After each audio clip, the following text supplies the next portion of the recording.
Video का part 2 पढ़ेंगे और इसमें जो इम्पोर्टेंट क्वेश्चंस हैं बोर्ड एग्जाम्स के लिए, जैसे कि जो भी स्टूडेंट्स आने वाले बोर्ड परीक्षा की तैयारी कर रहे हैं उन्हें डाउट्स हैं, तो उन सभी का डाउट्स इस वीडियो के द्वारा दूर हो जाएगा।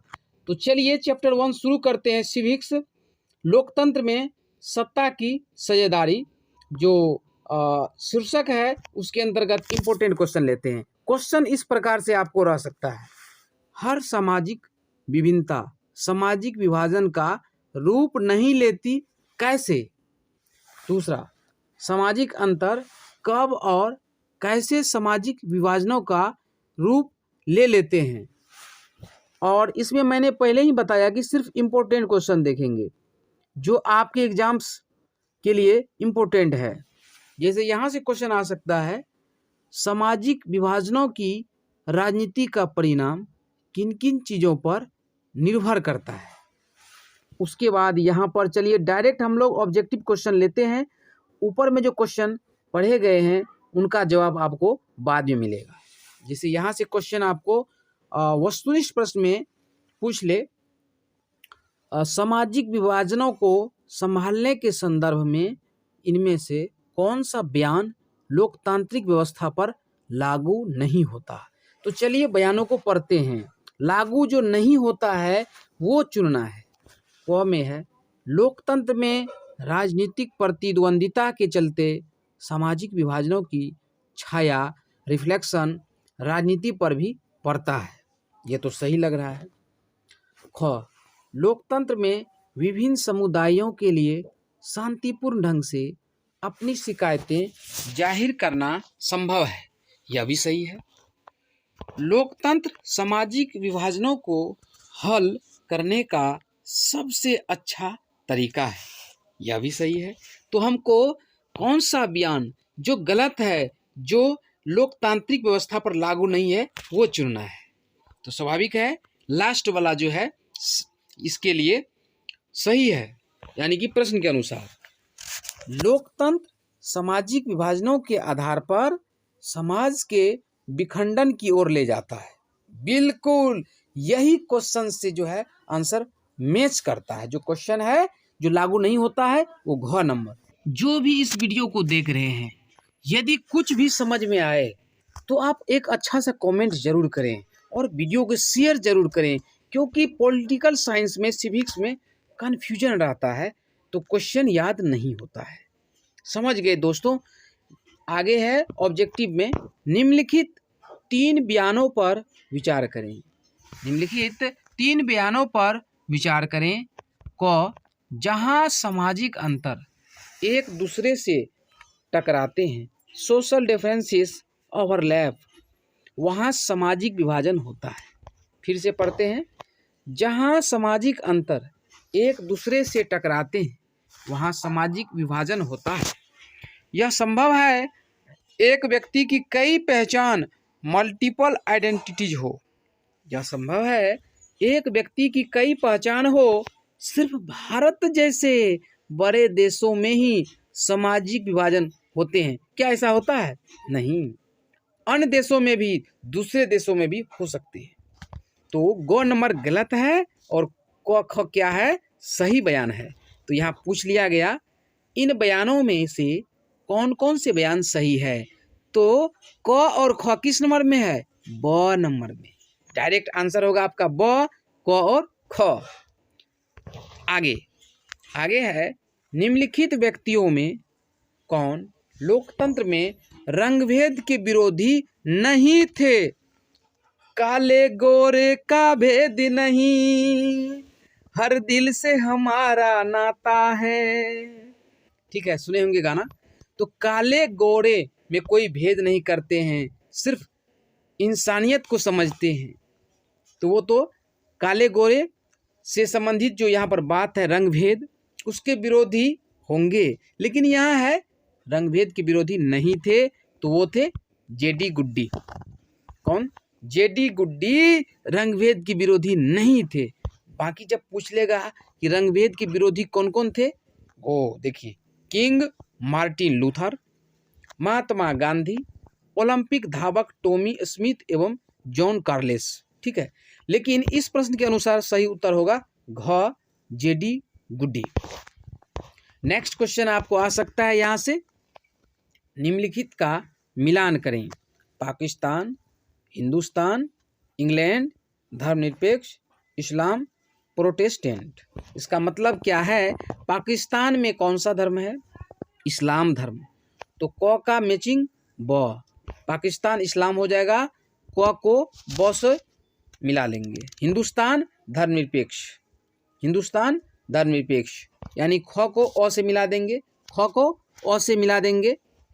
और इंग्लैंड प्रोटेस्टेंट, इंग्लैंड के लिए प्रोटेस्टेंट होगा यानी ग को स से, ग को स से मिला देंगे। अब चलिए आपको जो ऊपर में पढ़े थे क्वेश्चन हम इससे पहले, तो चलिए उन सभी का उत्तर देखते हैं। लघु उत्तरीय या फिर दीर्घ उत्तरीय होगा उस टाइप का, चलिए देखते हैं। हर सामाजिक विभिन्नता सामाजिक विभाजन का रूप नहीं लेती कैसे? हर सामाजिक विभिन्नता सामाजिक विभाजन का रूप नहीं लेती कैसे? तो इसका उत्तर यहाँ से देखेंगे।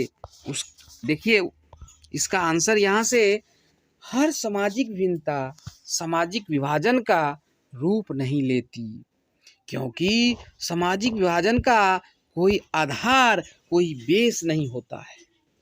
सामाजिक विभाजन का कोई आधार नहीं होता है। जो व्यक्ति जिस जाति या समुदाय में जन्म लेता है वह उसी जाति या समुदाय का हो जाता है। नहीं समझे? जैसे आप यदि यादव परिवार में जन्म लेते हैं तो आप क्या लिखाते हैं? यादव।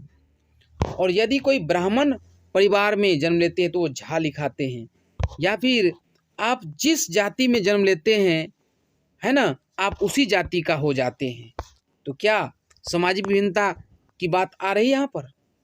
हर सामाजिक विभिन्नता सामाजिक विभाजन का रूप नहीं लेती, यानी हर प्रत्येक जो है सामाजिक विभिन्नता सामाजिक विभाजन का रूप नहीं लेती, क्योंकि सामाजिक विभाजन का कोई बेस नहीं होता है। और आप जिस परिवार में, जिस जाति में, जिस समुदाय में जन्म लेते हैं आप उसी का हो जाते हैं, है ना? समझ में आ गया होगा। चलिए आगे बढ़ते हैं। अब दूसरा प्रश्न है, सामाजिक अंतर कब और कैसे सामाजिक विभाजनों का रूप ले लेते हैं? सामाजिक अंतर सोशल डिफरेंसेस कब और कैसे सोशल डिविजन्स का रूप ले लेते हैं? आंसर यहाँ है, सवर्णों और दलितों का अंतर एक सामाजिक विभाजन है। अब आप जानना चाहेंगे कि सवर्ण क्या है जी? स्वर्ण नहीं है, सवर्ण क्या है? सवर्णों तो यहाँ है, हिंदुओं में ब्राह्मण, क्षत्रिय, वैश्य तीनों जातियों के जो लोग हैं इन्हीं के सामूहिक नाम को सवर्ण बोलते हैं।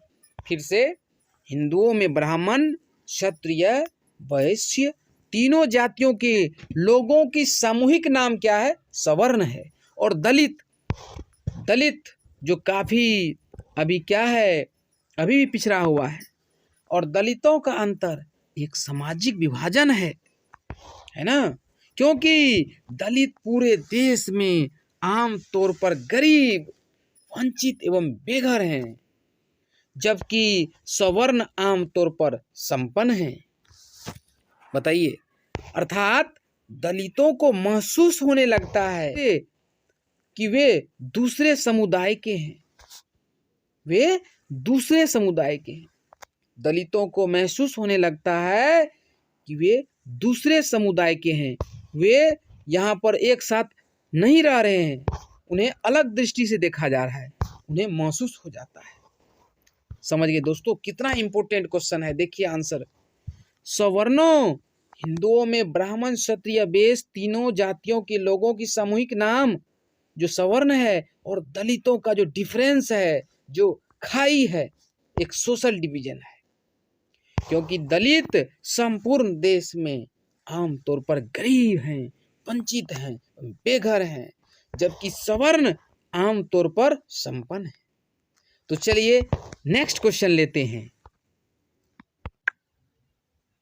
नेक्स्ट क्वेश्चन है, सामाजिक विभाजनों की राजनीति का परिणाम जो रिजल्ट आता है किन किन चीज़ों पर निर्भर करता है, जो कंक्लूजन आता है किन किन बातों पर निर्भर करता है।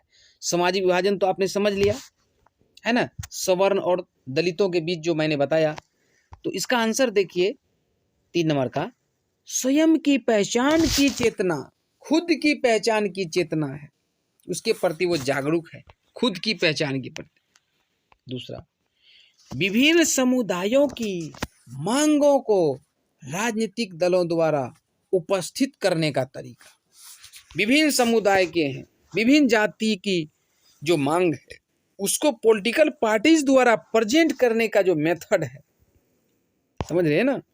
तथा सरकार की मांगों के प्रति सोच पर सामाजिक राजनीति के परिणाम निर्भर करते हैं। जो सरकार है देश में, राज्य में, उसकी मांगों के प्रति सोच पर सोशल पॉलिटी के कंक्लूजन या परिणाम निर्भर करती हैं। क्या है, यहां से फिर से, स्वयं की पहचान की चेतना। बताइए, बात है सामाजिक विभाजनों की राजनीति डिपेंड करेगा विभिन्न समुदायों की मांगों को, है ना, विभिन्न परिवारों के, विभिन्न जातियों के जो लोग हैं उनकी क्या मांग है को राजनीतिक दलों द्वारा उपस्थित करने का तरीका, है ना, किस तरह से उपस्थित करते हैं इन मांगों को। सरकार की मांगों के प्रति सोच, क्या सोच है, पर सामाजिक राजनीति के परिणाम निर्भर करते हैं। समझ में आया? चलिए।